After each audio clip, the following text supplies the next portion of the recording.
Hi there everybody, it's Verity here from inkybutterfly.com. Thank you very much for joining me again today. So, everyone who's following along and watches me regularly, it's Monday, colour challenge. So my little series continues. So these colours are colours that have been posted into one of the craft forums that I'm a member of, and they get posted every Saturday, and I've started to use it as a bit of a theme for my Monday videos. So here we are with Just Jade, Grey Granite and Highland Heather. So really nice combo. Aren't they pretty colours? I do love Just Jade as a green. So green's a funny colour for me, but I do like Just Jade.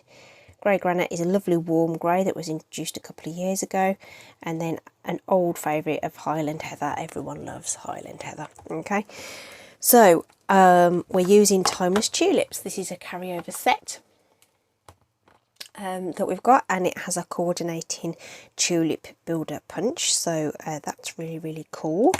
So yeah, that's what we're going to do today, everybody. I just realised there's another leaf in there, which I'm going to get out of that stamp case as well. So we've got another couple of options, so I'm just going to grab another block for that as well. That isn't the same shape as that though, is it? Yeah, slightly different leaf. That's fine. So that's what we're using. The sample card is this one. So in my usual kind of vein with this, I'll be mixing up the combination of the colours. Okay, so I've gone with the Highland Heather and Tranquil Tide to create the tulips, and then this time I've got a Grey Granite card base with a Highland Heather matte. Okay, and I've used the Grey Granite for the sentiment. So I thought we'd have a change, and we'll go with Tranquil Tide onto the as the Tranquil Tide. What am I talking about? Just Jade. Tranquil Tide was the retiring green, which isn't anything like this one. Tranquil Tide was a lot more blue. Anyway, it's because it's Tranquil Tulips. Is that why I've got confused? Or it was Tranquil... Oh, I don't know. Don't know where I got Tranquil Tide from. Just Jade is what we're doing. And I'm going to use Grey Granite as the matte around the edge. So this is my mini layers. So the basic white is 3 inches across, so the matte is 3 1/8. The height is 4 3/4, and then 4 7/8. But I felt like the grey kind of sunk into the green a little bit. Excuse me.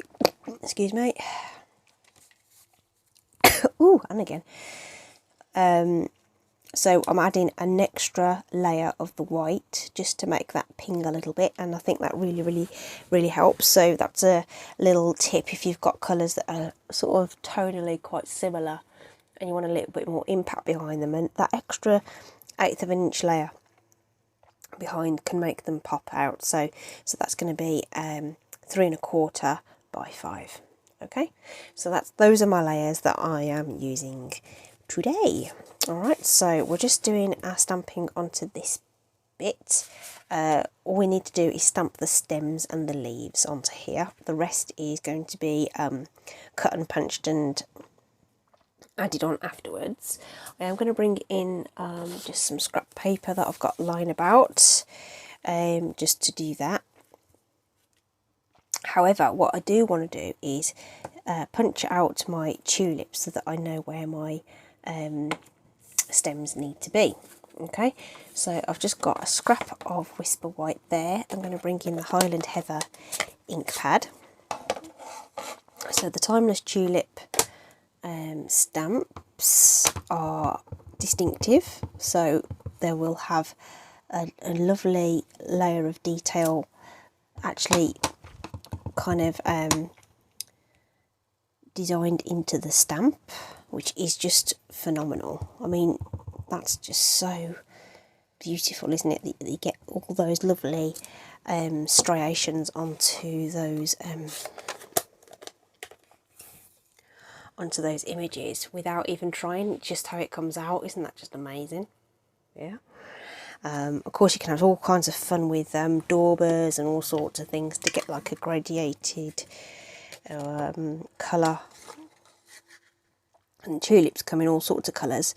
I remember going to a Stampin' Up event in Amsterdam, and as you come in on the plane, you just go over these fields that are just stripes of colour, where all the tulips grow, and it's just so gorgeous to see. That was a fantastic trip. That was my first trip abroad with Stampin' Up, and I did it all by myself, booked it all, and it was the first time I've had to do that and travel by myself. But as luck would have it, I only went and sat next to, well, a lady came to sit next to me and sparked up a conversation. And she said to me, "So, business or pleasure?" And I went, "Well, kind of a bit of both, really." And she went, "Are you a demo? A Stampin' Up demo?" And I went, "Yeah." And that was it. We were nattering the whole way. So an hour and a half plane trip just whooshed by. And little did I know that I was speaking to a reasonably well-known demonstrator, that my upline said, "Oh yeah, I know, she invented coffee and card." And I was like, oh my goodness. So I'd been talking to Stampin' Up royalty. It was Jenny McCormack. And I hadn't even known. I didn't even realise. So Jenny McCormack is fantastic, and you'll find her on YouTube and Facebook. Lovely lady, really, really lovely lady. And that was my first experience of a Stampin' Up foreign adventure, meeting Jenny, and it's just lovely to see her now at every event that I go to. When we actually get to go to events, of course, because we haven't had our live events taking place, of course, because of, you know, the C word. Here's my Just Jade, and I'm going to just put a little sort of pencil mark where I think the top of these stems need to be, so that I can layer that up afterwards. Okay, the stamp itself, so there's two, one that's a little bit more curved than the other, and you can sort of stamp it either way up. It doesn't really matter, so you can get a very varied look on there, but I'm just going with that because we're going to cover it up with the tulips.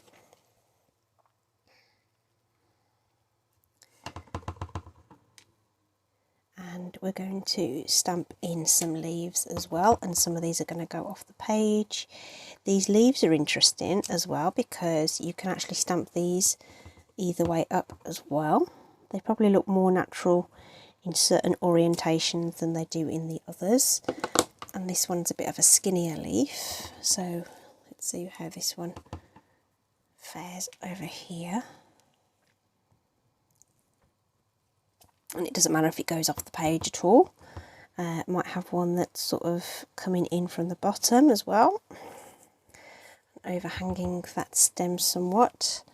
Let's use the other end of this one to bring in a leaf from the bottom, or actually from here, and it will go up and behind the flowers. So you can build that up as you want. Have a bit of fun with it. If you don't add them at all if you don't want to. It just adds some background to the image. All right. So what we'll do is, I think what we need to do is put that onto the grey layer next, just so that we know everything's going to stick down okay. So I think what we'll do, we'll layer those up, we'll bring in the seal adhesive for this. That red tape's getting close can see it through the top, which means we might run out of adhesive halfway through, but that's fine because I can show you how easy it is to change the cartridge on one of those, if that does happen. Oh, maybe it'll be next time. Yep, we've survived so far anyway. Still got the this to add to the card base.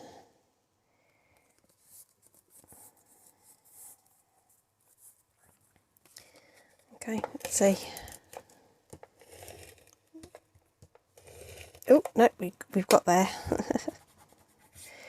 It just rubs off your work surface if you happen to get it onto your work surface as well. So I'm going to flip this one sideways for this, I think. Just find it easier to be able to visualise those two borders because they're closer together. And then drop that down. There we go. Just reinforce that crease. So with the top folding card, if you make sure that crease is nice and sharp, your card won't do the splits. And this is quite a slippy surface, so it was still standing up quite well there. Okay, but if you do that really sharp crease, it's gonna sit quite well.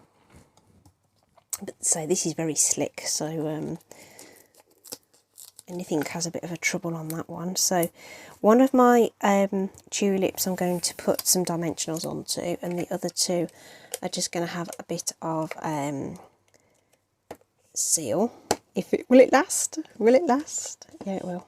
Just about. When it's getting to the end there, sometimes it gets a bit harder to roll. So it just wants to sort of stick itself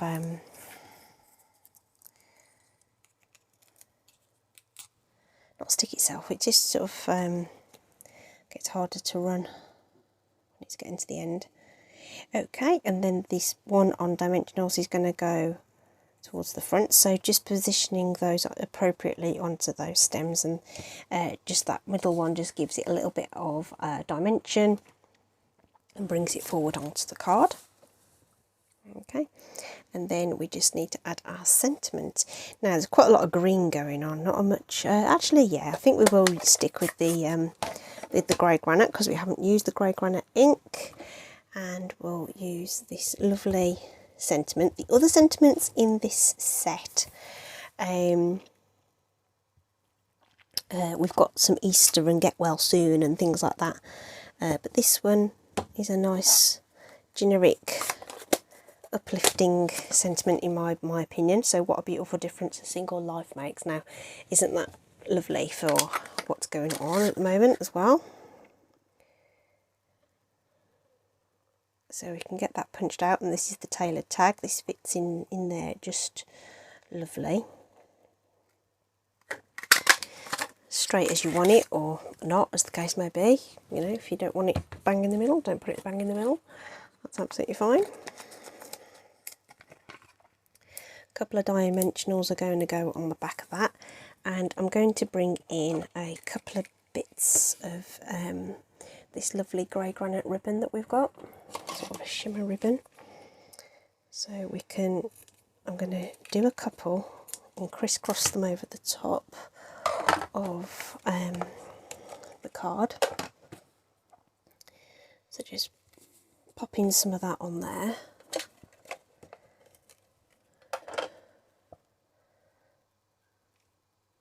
Like so. Oh, let's put it over the adhesive, that's even better. I'm not bothered how wonky or otherwise that's going to be, we'll sort it out after. And then we'll put our sentiment on, and I'm not going to go for the middle, I think I'm going to shove it over there a little bit. And then just clip the ends of that ribbon ever so slightly.